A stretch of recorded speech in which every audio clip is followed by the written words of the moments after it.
There is a community center in a small town outside Nagoya where every Tuesday morning, a group of retirees in their 70s and 80s gathers for a calligraphy class, brushes in hand, deeply focused.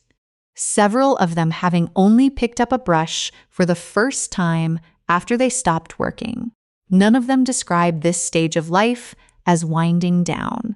Meanwhile, somewhere else right now, someone who retired 8 months ago is sitting in a quiet living room at 10 in the morning on a Tuesday, unsure what day it actually feels like, describing a strange, hollow feeling they didn't expect and can't quite name, something closer to grief than relief.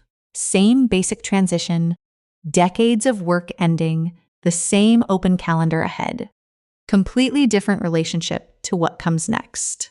What if the difference between a retirement that feels like an ending and one that feels like a beginning has almost nothing to do with financial security or physical health, and almost everything to do with 7 quiet habits that shape what the years after work are actually for?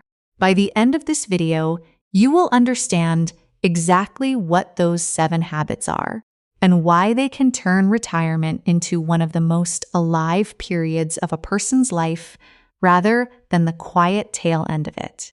Before we walk through the habits themselves, we need to address an assumption most people carry into retirement without ever examining it.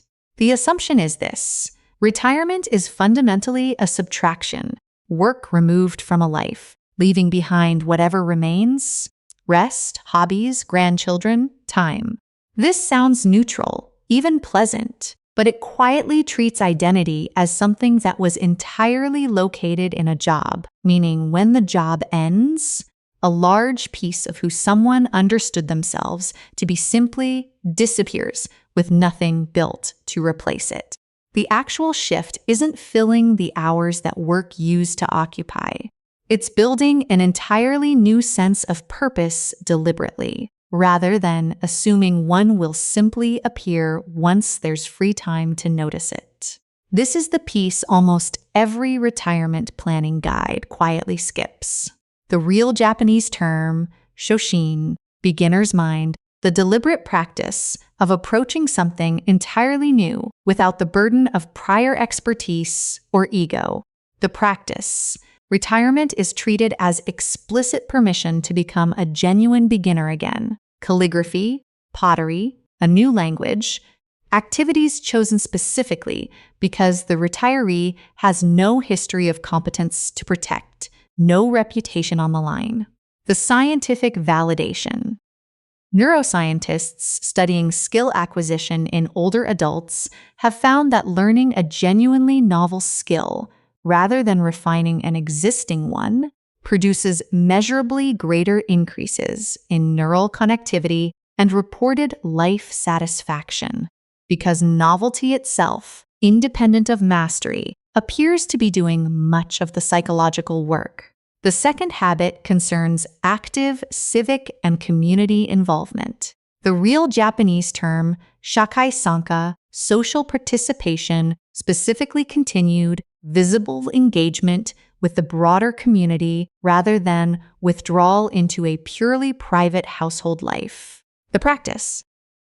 Retirees take on concrete roles, neighborhood association duties, local festivals organizing, volunteer positions at schools or shrines, roles with real responsibilities, and real people, depending on them showing up. The scientific validation. Gerontological research has found that continued civic participation after retirement is associated with significantly lower rates of depression and cognitive decline than social withdrawal, independent of the person's prior occupational status, because the brain and mood both respond to being needed by others in ongoing, structured ways. The third habit is about structured, formal learning specifically, rather than passive leisure. The real Japanese term, narahigoto, literally things learned, referring to formal lessons taken consistently over time, tea ceremony, flower arranging, a musical instrument, with an actual teacher and a real schedule. The practice, rather than vague intentions to pick up a hobby someday, a specific weekly class is committed to, with an instructor, a curriculum, and other students, providing exactly the kind of external structure that a job used to provide automatically. The scientific validation. Research on structured versus unstructured leisure has found that formally scheduled learning activities produce substantially higher reported life satisfaction in retirees than unstructured free time of equivalent duration, because structure itself, not just activity, appears to matter for well-being. The fourth habit involves deliberately building new social circles that exist outside a person's former professional identity. The real Japanese term, nakama, companions bound by shared activity rather than by history or hierarchy. The practice, retirees actively join or form new groups organized around a shared present tense activity, a hiking club, a card game circle, a volunteer team, specifically populated by people who never knew them as their old job title, only as who they are now. The scientific validation. Social psychologists studying identity transitions have found that maintaining exclusively old social ties tends to reinforce a person's former professional identity, even after that identity has ended, while new social groups formed around present activities support the formation of a new current sense of self more effectively. The fifth habit is about maintaining physical movement as a daily social ritual rather than a private, optional task. The real Japanese term, rajio taisou, radio calisthenics, a simple, standardized set of stretches broadcast on the radio each morning and performed communally in parks across Japan, often by groups of retirees who gather at the same time and place daily. The practice. Movement happens at a fixed time, in a fixed place, alongside other specific people, turning exercise into a social appointment rather than an easily skipped solo intention. The scientific validation. Exercise adherence research has consistently found that socially anchored, scheduled physical activity has dramatically higher long-term consistency than self-directed exercise plans, because the social commitment itself functions as the accountability structure that willpower alone typically fails to provide. The sixth habit concerns being actively useful to a younger generation, specifically through direct transmission of skill or knowledge.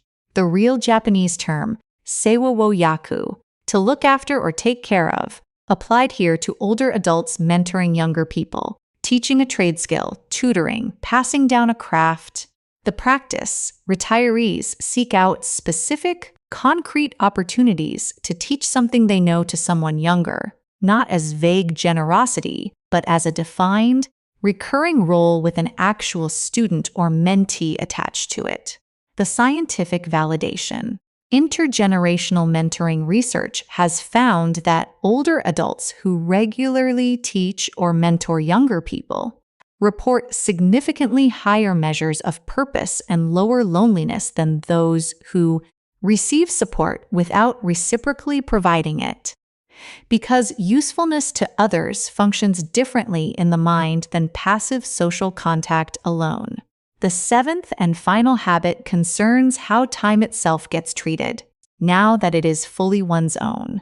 The real Japanese term, jibun no jikan, one's own time, deliberately claimed and protected rather than treated as leftover space to be passively filled. The practice. Specific hours are consciously designated for personally chosen pursuits, separate from obligations to family or errands, treated with the same seriousness a work schedule once received, rather than assuming free time will organize itself. The scientific validation. Research on time use and well-being in retirement has found that retirees who actively structure discretionary time around self-chosen goals report significantly higher life satisfaction than those with equivalent free time left unstructured, because unclaimed time tends to default toward passive activities, regardless of a person's stated intentions. As you've seen, retirement feeling like a beginning rather than an ending has very little to do with financial preparation or physical health alone. It has to do with 7 quiet habits that build a new structure once the old one, work, disappears. Become a genuine beginner again through Shoshin. Stay visibly engaged with community through shakai sanka. Commit to structured learning through narahigoto. Build new social circles through nakama. Anchor movement socially through rajio, taisou. Teach and mentor deliberately through sewa yaku. And claim your time on purpose through jibun no jikan. None of it requires more money or more energy than most retirees already have. It requires building intentionally what a job used to provide automatically. If this changed the way you think about the years ahead, please like this video and subscribe so we can continue unlocking this kind of practical Japanese wisdom together. Now, I want to hear from you. Which of these 7 habits do you think would matter most for your own retirement or for someone you love who's approaching it? Leave it in the comments below. Until the next video.